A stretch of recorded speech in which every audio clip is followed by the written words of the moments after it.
For years, the world tried to sell one version of this story, and people bought it without hesitation. They turned it into a rivalry so loud, so dramatic, and so relentless that it almost erased the truth. Every matchup became a war. Every highlight became a debate. Every clip was treated like evidence in some endless battle over who mattered more, who was better, who owned the future of women's basketball. The media fed it. The fans amplified it. The internet lived off it. And somewhere in all that noise, one of the most important realities got buried alive. Paige Bueckers and Caitlin Clark were never what people desperately wanted them to be. They were never enemies. They were never built on bitterness. They were never driven by hate. And now, after years of watching the basketball world twist their names into a manufactured collision course, Paige has finally said what changes everything. She didn't just give another safe answer. She didn't just smile through another lazy question. She pulled the curtain back and revealed that the truth behind her relationship with Caitlin Clark is far more dangerous for the rest of the basketball world than any fake rivalry ever was.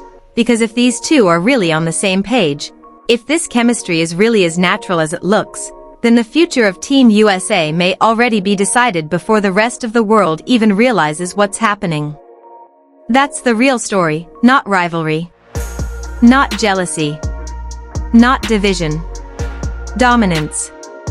And the scariest part is that this didn't feel forced, awkward, or experimental. It felt inevitable. Paige stepped into this new Team USA environment carrying more than just talent. She walked in with scars, with perspective, with unfinished business, and with the kind of hunger that only comes from having greatness delayed, doubted, and dissected. She's not entering this moment like someone hoping to belong. She's entering it like someone who knows exactly who she is, exactly what she sees coming.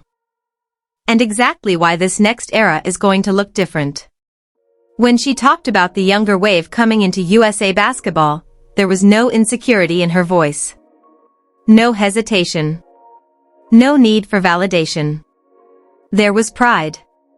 Edge. Fire. She and the rest of that rising generation have already given themselves a name, and it says everything about their mindset. They call themselves the young and turnt crew, and to some people that might sound playful, but underneath that energy is something much more serious. It's a warning. It's a statement. It's a declaration that this next class isn't waiting around for permission, approval, or ceremonial handoffs from the old guard. They're not asking when it'll be their turn. They believe it's already happening. Paige made it clear that youth is not a weakness to be tolerated until experience arrives. In her mind, youth is a weapon. Speed is a weapon. Confidence is a weapon. Fearlessness is a weapon. And the truth is, that mentality is exactly what makes this so dangerous for everyone else. Because when young stars stop acting like they need to sit quietly and learn their place, the whole structure shifts. Paige talked about how younger players are always hit with the same criticism, the same recycled talking points, the same dismissive assumptions. They're told they don't know enough yet. They're told they haven't earned enough yet. They're told they need more leadership, more polish, more patience, more time. But Paige wasn't buying any of it. She wasn't interested in shrinking herself to fit some old basketball script where young stars are supposed to act grateful just to be in the room. She embraced the chaos, the swagger, the loudness, the confidence, and the edge that comes with being young and hungry. She made it sound like a movement. Not reckless, not unserious, not immature, just alive. That's what stood out. Alive. She described that younger group as energetic, goofy, intense, ultra-competitive, and constantly pushing each other. And if you read between the lines, what she was really saying is that they're bringing oxygen into rooms that have gotten too comfortable. They're bringing electricity to a program that now has to evolve, whether people are ready for it or not. And that energy wasn't something hidden in the background. It showed up immediately at camp. This was the moment where everything became real. Paige looked around and saw players she once watched from a distance, players she once studied, admired, and measured herself against. But once the ball went up, all of that faded. That's what separates elite competitors from everyone else. The awe disappears the second the game begins. Respect remains, but hesitation dies. Paige didn't enter that environment to admire legends. She entered to challenge them, to compete with them, to prove she belongs in the same breath as them. And in that setting, the most fascinating storyline wasn't just that Paige looked comfortable. It was that the chemistry everyone had been dying to see with Caitlin Clark didn't need time to develop. It didn't need explanation. It didn't need to be figured out. It was just there. Instantly. Effortlessly. Almost like they had skipped years of awkward trial and error and gone straight to the dangerous part. That's what makes this so powerful. The basketball world spent years acting like these two existed to cancel each other out, when in reality, they might have always been built to unlock each other. Paige finally said what should have been obvious to anyone paying attention without bias. She and Caitlin have known each other for years, played together before, and always had a natural rhythm. This is not some random experiment between two stars being thrown together for headlines. This is history reconnecting at the highest level. They've shared courts before. They've represented the same colors before. They've won together before. The chemistry isn't surprising to them.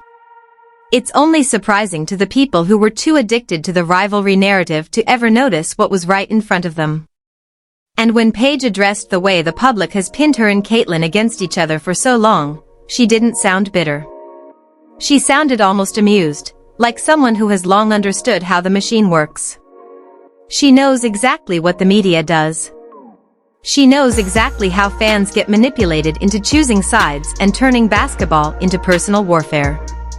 She knows how easy it is for the world to take two generational guards and frame them as opponents in some made-for-social media conflict. But what she said without saying directly is what hits hardest. The world needed them to hate each other because the truth was actually more powerful. Mutual respect is not as clickable as fake hostility.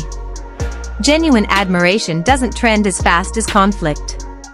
But basketball people, real basketball people, know exactly how dangerous mutual respect can become when it turns into shared rhythm. That's when the rest of the sport has a problem. Because this isn't one player trying to outshine the other. This is two players who know exactly how great the other one is, and instead of resisting that, they're leaning into it. That changes everything. Paige made it clear that whatever competition exists between them has always come from love of the game, not personal resentment.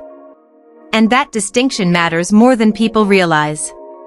The best rivalries are never about hate. They're about standards. They're about two players forcing each other to become more than they would have become alone. That's what Paige and Caitlin have always represented, whether the world understood it or not. They sharpened each other from afar. They raised the pressure around each other. They made each other impossible to ignore. And now, for the first time in a long time, that same competitive energy is no longer being used in opposite directions. It's being pointed at everyone else. That should terrify the rest of the world. Because once that force is aligned instead of divided, it stops being a storyline and starts becoming a problem nobody knows how to solve.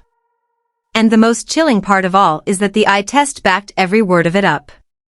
This wasn't just a cute off-season talking point or a fan-fiction fantasy built on names and reputations. When Paige and Caitlin actually shared the floor, it looked real. Not potentially good. Not interesting in theory. Real. Immediate. Dangerous. The kind of dangerous that doesn't need 10 games to prove itself because one sequence tells you everything. You could see it in the pace. You could feel it in the spacing.